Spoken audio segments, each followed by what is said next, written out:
Hola a todos. Nuevamente nos acercamos a la figura de nuestro fundador, el Padre Segri. Con mucho gusto comparto con vosotros mi reflexión. Vamos a entrar en su recorrido, en su camino, pues desde el punto de vista de la entrega.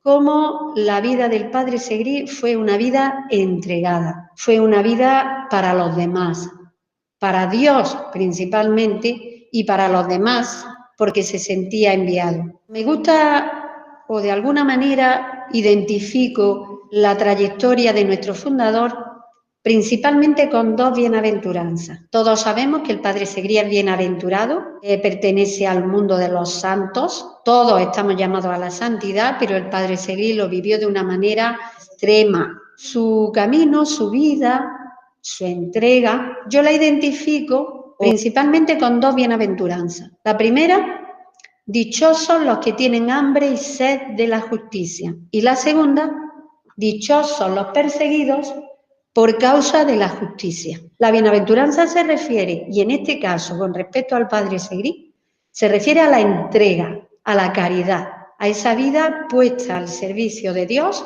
y de los demás. Todo para bien de la humanidad, en Dios, por Dios y para Dios. Es el lema que el Padre Segri nos dejó y que todos nos lo sabemos muy bien. Pues esa es la justicia, la entrega, servicio de caridad.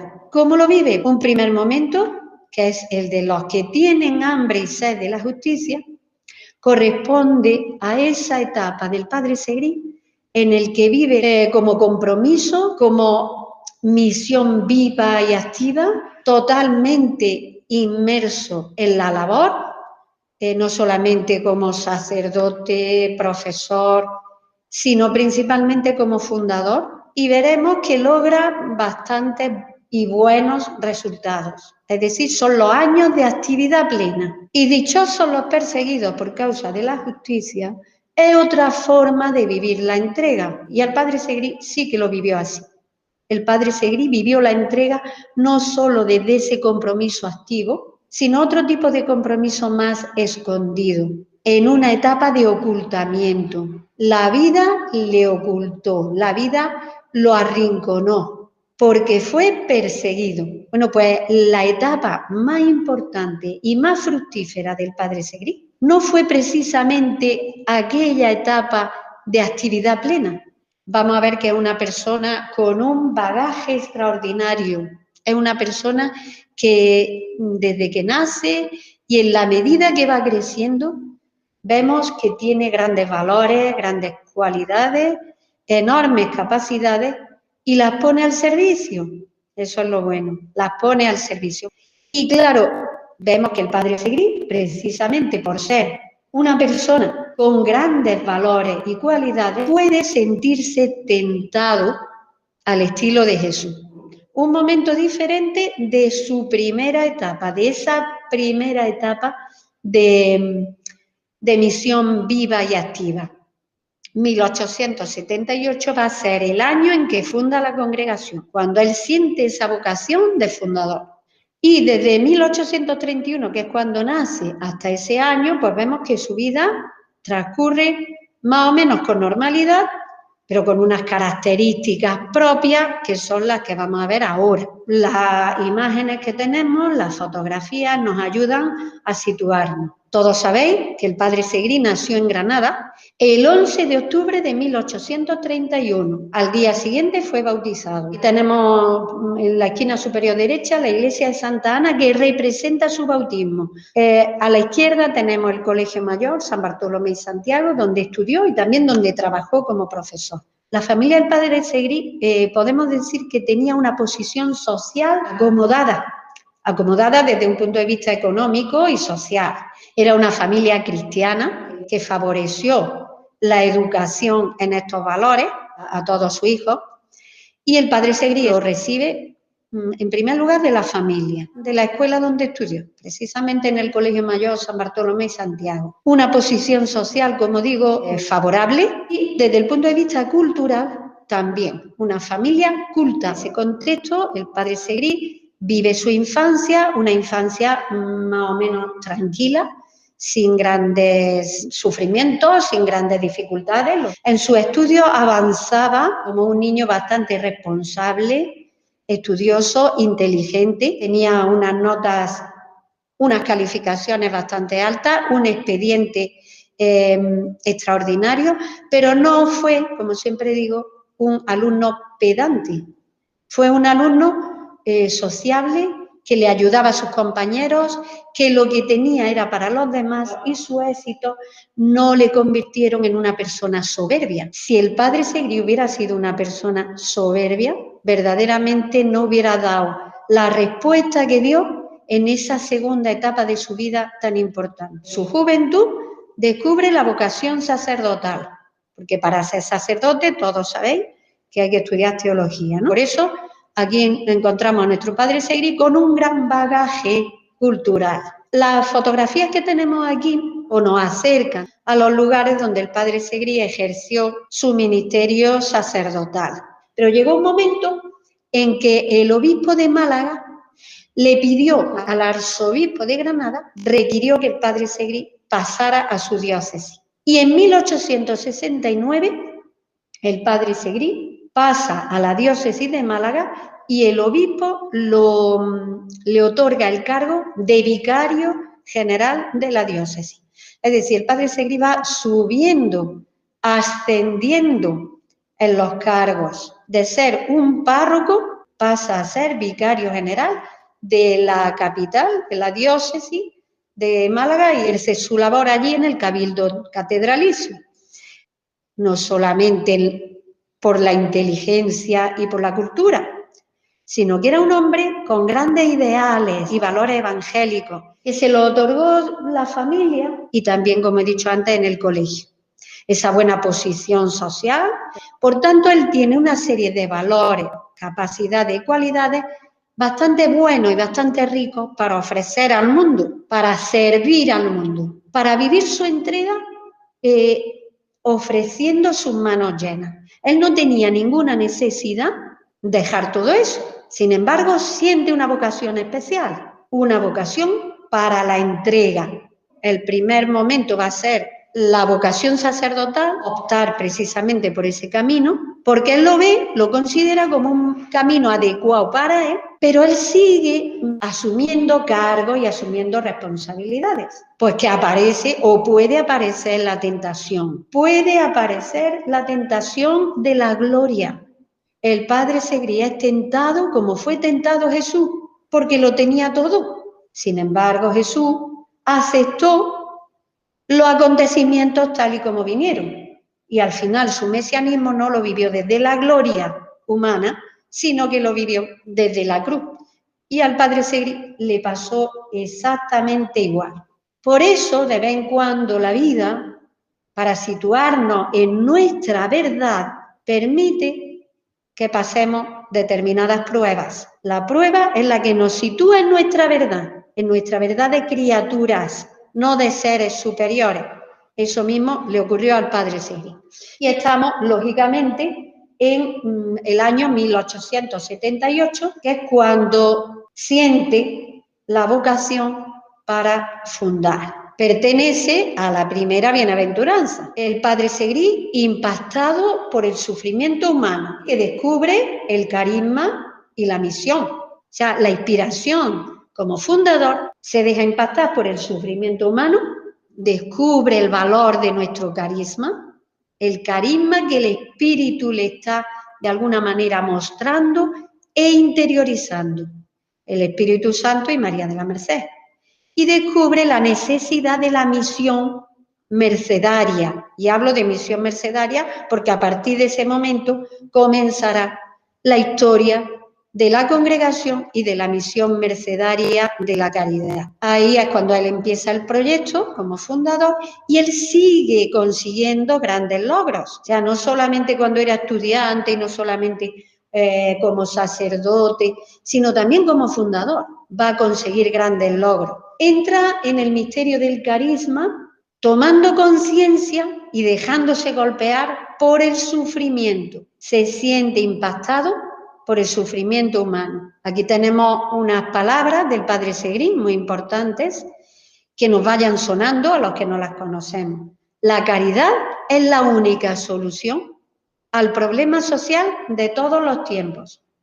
El sufrimiento humano que en aquel tiempo él lo veía reflejado, por ejemplo, los ancianos que estaban abandonados, la mayoría de ellos, lo ve también reflejado en los niños sin escuela, lo ve en los enfermos. Él se va a centrar principalmente en esos tres mundos. Hacia el descubrimiento del sufrimiento va a seguir el camino del carisma. De esta forma entra en el misterio del carisma, que se caracteriza, como he dicho antes, por atender todas las necesidades y por atender y tratar de paliar el sufrimiento. Pero el carisma se llama caridad redentora, el amor entregado al estilo de Jesús, y lo hace desde ese amor y desde el servicio, como he dicho antes, al estilo de Jesús. El Padre Segrí entrega su vida y funda la congregación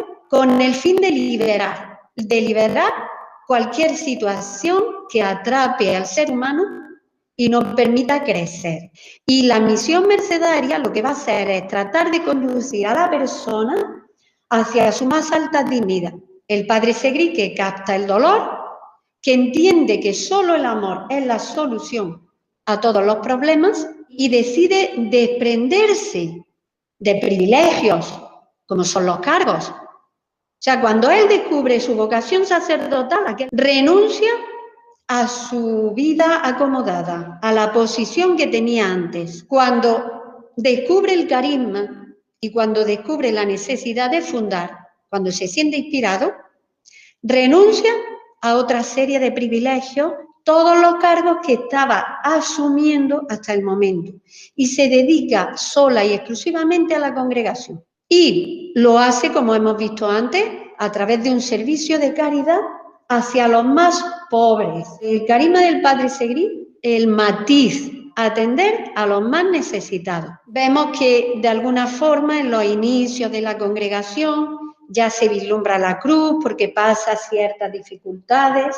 pero sí que es cierto que a raíz de vislumbrar la cruz y de alguna forma vivir ya en su propia vida y en su propio proyecto el sufrimiento, va descubriendo que ese proyecto es obra de Dios. Algo que le va a marcar también para el futuro. En todas las fundaciones que él realizó, que fueron más de 50, atiende principalmente a la mujer marginada, a los niños sin escuela, a los ancianos desamparados y a los enfermos. La mujer marginada, sobre todo en la primera casa donde estuvieron nuestras hermanas mercedarias. Un centro del que el Padre Segrí era el director, y ahí había un grupo de mujeres a las que atendían y las acompañaban para que viviesen un proceso de regeneración. Mujeres que habían vivido una vida un tanto inaceptable por parte de la sociedad.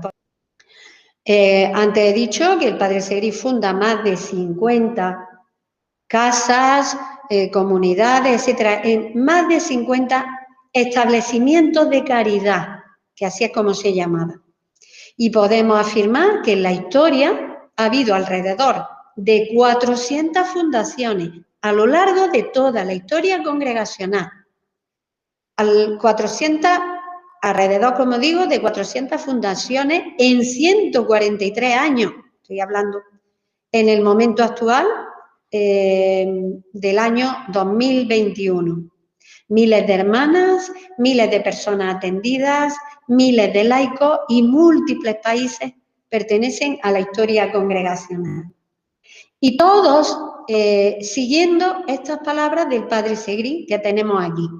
Curar todas las llagas, remediar todos los males, calmar todos los pesares, desterrar todas las necesidades, enjugar todas las lágrimas, no dejar, si posible fuera en todo el mundo, un solo ser abandonado, afligido, desamparado, sin educación religiosa y sin recursos. Estas palabras resumen la misión mercedaria y el carisma, esa etapa en la que todo cambia en la vida del padre Segrí, la que corresponde a la de bienaventurados los perseguidos por causa de la justicia, porque la vida le despoja, él la respuesta que da no es una respuesta rebelde ni una respuesta negativa, sino una respuesta de caridad en fidelidad. Esta última etapa de nuestro fundador es la etapa sagrada de su historia y de nuestra historia congregacional. Alguien le levantó una calumnia, concretamente una hermana de la congregación. Eso fue lo más doloroso para el padre Segrí. Una hermana de la congregación elevó una calumnia bastante fuerte y a raíz de eso el Vaticano lo destituye como director de la congregación. Claro, esto no es tan simple. En primer lugar, la hermana con el tiempo se demostró que tenía un problema mental. Lo peor fue que bastantes hermanas la creyeron. Y lo peor fue que el Vaticano también creyó aquella calumnia. Se montó un embolado que no os podéis ni imaginar. El padre Segrí recurrió por 4 veces al Vaticano. Elevó 4 recursos de súplica. Bastantes hermanas, bastantes personas actuaron como testigos, unos a favor, otros desgraciadamente en contra. Los hechos se sucedieron de tal manera desde el punto de vista humano. ¿Por qué? Pues porque los resultados que llegaron de Sevilla eran negativos para el padre Segrí. Que todo iba en contra de nuestro fundador. Desde este momento, como he dicho antes, el padre Segrí es destituido de su cargo de director de la congregación y se le prohíbe terminantemente que se relacione con las hermanas. El momento de la rehabilitación sí voy a hacer alusión a él, porque es muy importante. 1894, el padre Segrí es rehabilitado por parte del Vaticano. Al final, el Vaticano descubre la inocencia de nuestro fundador, gracias a Dios.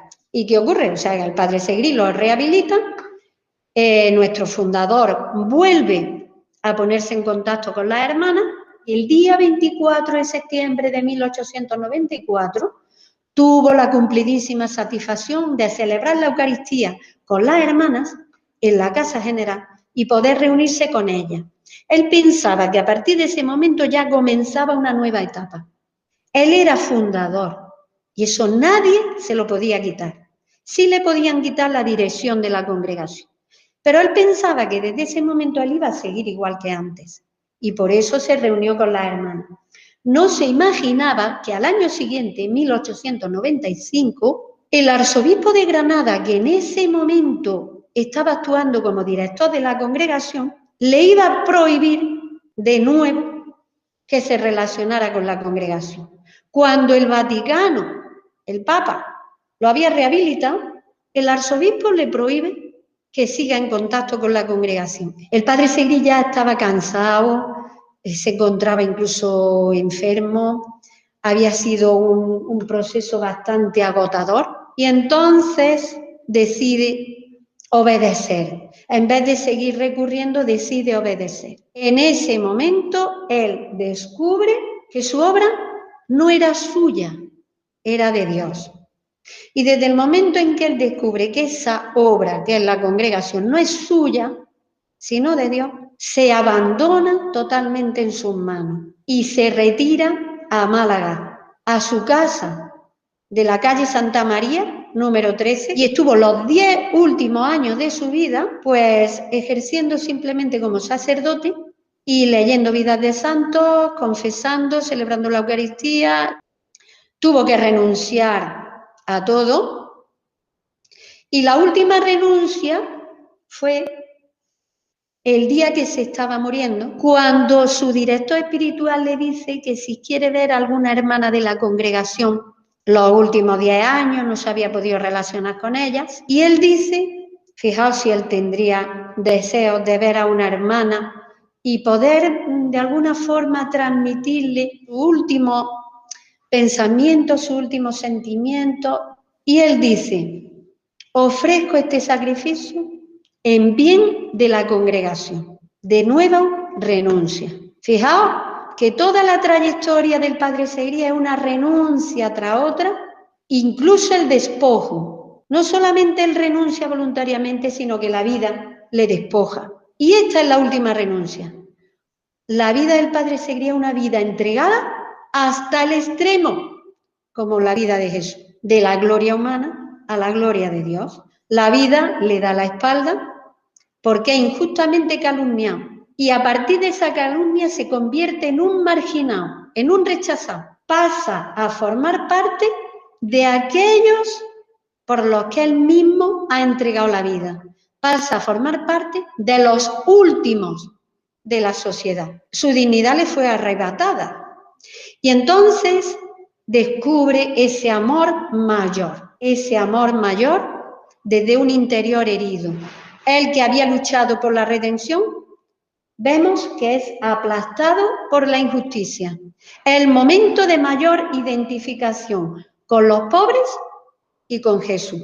Esto lo vamos siguiendo de una manera un poquito más fluida, aunque es una reflexión para llevarla a la oración y a nuestra propia vida personal. Nos encontramos, por tanto, en el Getsemaní del padre Segrí. Aquí sí que es verdad que el padre Segrí se identifica totalmente con Jesús en su misterio pascual. Abandonado, incomprendido, rechazado, alejado de la congregación. Y el padre Segrí no se revela. Es cierto que, como he dicho antes, él ha ido defendiendo su verdad. El Papa León XIII le otorgó una audiencia privada. Eso le ayudó mucho a poder restaurar su situación. Sin embargo, los acontecimientos llega un momento en que le hacen descubrir que no tiene por qué aferrarse a nada en esta vida, a nada que no sea Dios. Eso es muy difícil vivirlo, ¿verdad? Sobre todo cuando lo tenemos todo, como era el caso del padre Segrí. Es muy difícil. Entonces vive el Getsemaní desde la confianza, desde el amor, desde el total abajamiento, como Jesús. Y aquí es donde asume plenamente el carisma. Aquí es donde se identifica de manera plena con la redención, con la entrega de Jesús por amor. Él ya no era el hombre ilustre, ya no poseía la gloria deslumbrante de los púlpitos. Se había convertido en uno de tantos, como dice el cántico de Filipenses con respecto a Jesús. Uno de tantos, un canónigo más en el Cabildo Catedralicio de Málaga, uno de tantos. Pero su respuesta fue, como he dicho antes, la de un amor mayor. Él no se revela, el sufrimiento lo vive desde la esperanza, desde la luz, desde la confianza. Y porque ha obedecido y ha sido fiel plenamente a Dios y a su proyecto, podemos decir que vivió su camino de santidad en plenitud, igual que Jesús, igual que Jesús. Porque además lo vivió desde el perdón, Y vemos, al igual que Jesús, que había amado hasta el extremo. Es decir, el padre Segrí, el carisma, no nos lo presenta como una teoría, lo presenta como una vivencia plena en su trayectoria. No es un escrito muy bien presentado que lo entrega a la congregación para que lo vivamos nosotras, no. Digo nosotras respecto a las hermanas, luego los laicos, ¿no? El carisma, el padre Segrí, lo está presentando principalmente con su vida.